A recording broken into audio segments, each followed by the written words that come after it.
museums over fantastic old systems. It's actually a scrapyard of old crap.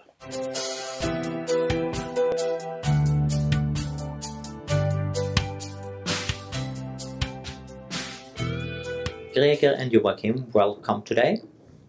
If you're moving together with another person and you lived alone for a long time, you have a lot of things in common that you bring with you to your new house. But how should the companies do this? Yeah, I mean, the analogy is quite correct. I mean, we are seeing lots of companies growing by mergers and acquisitions. And what we normally see is that there is, of course, a business case done based on that it would be a total consolidation. That's the normal way. But in effect, what we are seeing is that on the IT side, it's only financial consolidation. That's what needs to happen because based on legislation and so on. But beyond that point, most companies, they wait. They have a plan for consolidation. They have a plan for doing some kind of rationalization, but it never happens. Because before you can do it, another company is merged, another company is bought, and then you just grow your portfolio. Yes, it's not two people moving together. First there's two people, then there's a third person, then there's a fourth person, and each of them brings their fridge and their microwave oven, and you know the kitchen gets really cramped, and you have to buy the next door apartment just to house all the fridges, and that drives up your cost, and you're not. What are you putting in the fridge anyway? Yeah, indeed, and you also need to perhaps defrost these freezers over and over again, and the ownership time based on just maintaining and handling these systems or the fridges takes too long. I mean, I have one situation, a client I'm speaking with, they have bought entirely or grown entirely by buying other companies. Today they have 57 different production systems. They are doing the same. They are manufacturing stuff in the same way all over the world. They have small plants, big plants, of course, there is a change, but 57 different production systems. That's no way relevant. Joakim, I can give you a totally opposite example. I have a customer, they have a homegrown, top-of-the-line IT system, and they buy other companies. Mm-hmm. But when they buy them, they only take the clients and put them in their own system, and they scrap anything. And because their system is top of the line, they're able to buy other companies more profitably than their competitors. Yeah, and the consolidation, of course, is much faster. Actually, I spoke with the CEO some years ago, who exactly talked what you said today, that the requirement for growing was buying other companies. And the requirement was that there was a decision for buying until this new company was totally integrated was 3 months. And that was the business case for this company. I think we need to realize that IT is not separate. It's not separate from business. Business today has IT as an operating system, and you know, if you run multiple operating systems in the same computer, well, you can't, can you? Well, you can in a way, but it's not rational, not at all. No, and the point also is that. Looking at most of what our clients are doing, when they are buying another company, it could be that they are diversing. That's a situation, of course, where they would need different operating systems. But if they are just multiplying or growing in size by buying competitors, doing kind of the same thing, there is normally no rationale for having different solutions for doing the same thing. On the process level, on the procedure level, on system level, solution level, product level, you need to rationalize because you will not get profitable otherwise. So some companies, they do big projects to get rid of the old systems, but some of the old systems keep, some of the old systems modify, and so on. Mm-hmm. But some of them go much farther. They don't have systems anymore. They don't do HR systems. They have outsourced HR management. They don't do room booking systems. They have outsourced facility management. Yeah, indeed. It will be. But the point is, if you don't do this, I mean, we are seeing right now radical decommissioning waves happening. Companies that have a plan, even one of our clients, they have committed to the market. They will reduce the number of systems with over 1,000 systems. How do you take out 1,000 systems of a system landscape in a few years without this being a major thing? A really major thing. So you really need to work with this, not on the sort of Big Bang style, which this company is trying to do, but rather you need to have this all over, reflect on your system landscape, reflect over your product all the time. Otherwise, you will come into these major things. In a previous episode we talked about grooming your backlog and you know, saying no to people. And I think here it's about grooming your application portfolio. Yeah, indeed. And do it not like once every 10 years, do it twice a year. It should be part of your portfolio management. I have example from another client where they have taken in a new system but have not decommissioned the old one. Yeah. And then if you go to a friend of mine, she said to her family, if you bring something in, you have to bring something out. Yeah, that's exactly the kind of rule I've been trying to give for a few clients, that, okay, for every single project, if you add a system, you take out 2. Actually, you need to, not only 1, but you need to take out 2. But the point is that I'm working with a client right now. They are bringing in a new system, and based on something, I don't really know why, they've been able to descope it. So everything about decommissioning has been taken out of scope. And this is happening all over the time, that you have perhaps in the scope that you should bring in a new system, you should decommission the old stuff, and that's the scope of the project. But after a while, suddenly you reduce the scope and the decommission comes out of it. I've seen this so many times. And guess what? They will still be there. And the business case for this, if you have a business case that some of the gain you will get is decommission the old system and you won't do it.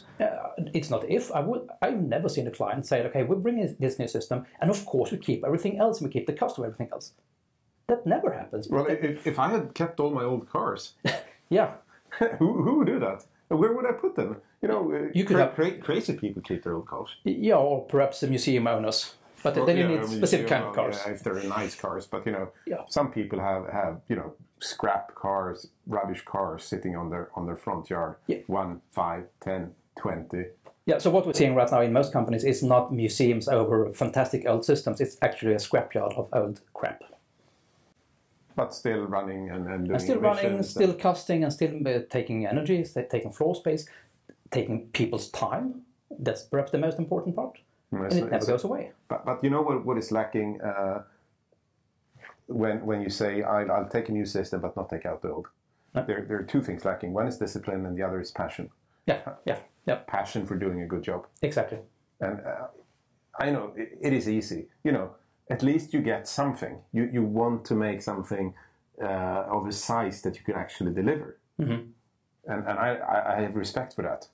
But with a little more passion, with a little more discipline, maybe you could solve the whole problem. Yeah, and I think also this is the exact difference between a product and a program. Because a product, then like you say, then you have a scope and you have an efficiency for delivering that scope.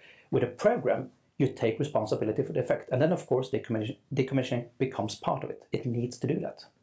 So you need some place to give your old IT stuff. So like the Red Cross, they have place you can give so other can buy it. What's the second-hand value of bespoke software? No, but what you need actually, I was joking a few years ago with a colleague, and I mean, the point is that we see these system development departments, and I said, okay, my new career will be to create a system decommissioning department. That was a joke, but actually it's not anymore. Companies, our big companies, they need to have people dedicated to decommissioning. Because otherwise it will not happen.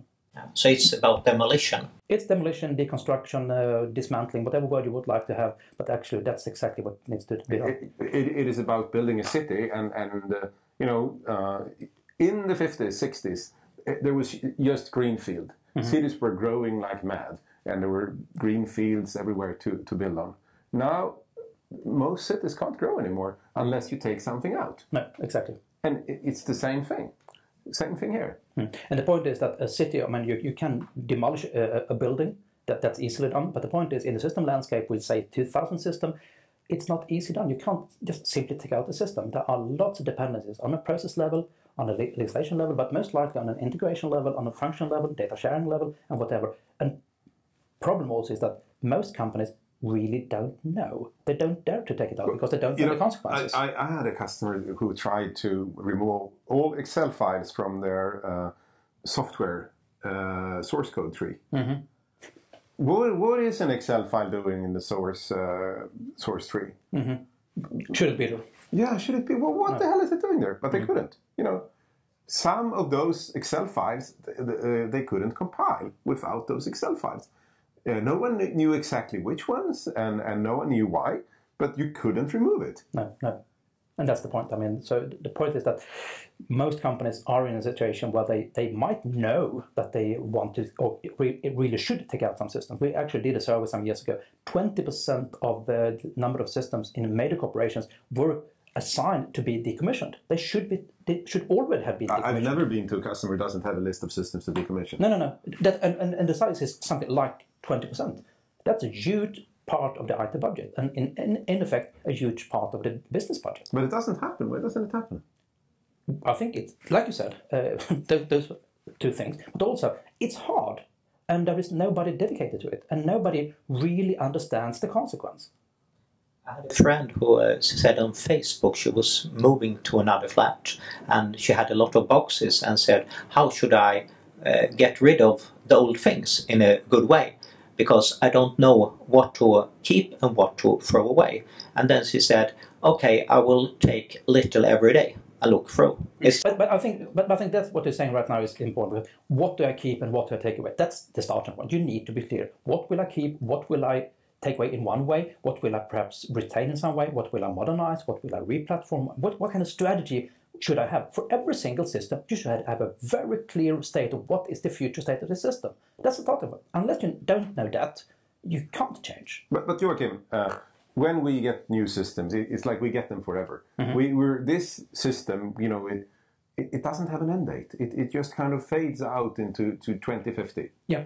And shouldn't it be like you say, okay, we'll run this system for 8 years? Yeah, you're more or less. And that's 8 years. It's huge. You're more or less quoting myself. I actually said, maybe you might be. I actually said that you should actually, the day you commission a system, the day you design a system, you should have the end date in mind. You should actually have the best before date, and that should be part of the design.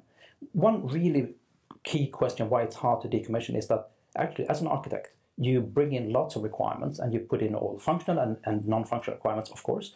But there is one non-functional requirement that constantly is missed out, and that is the decommissionability, the ability to decommission, the ability to take out the system. That is actually something you need to think about as an architect when you design the system. Nobody does. I've seen one RFQ where there was a requirement to describe the decommissioning strategy for the system. That's fantastic. Wow. I've never seen that. But okay, things are progressing, and that's good. So, thank you very much, and we will probably continue to talk about this, and when the couple who has moved together will have children, they will grow up, they will move out of the house, and eventually there will be a divorce, because this is also some challenges, but that's for a next episode. Delta is for next episode, yeah, indeed. Thank you. Thank you, it was great to be here again.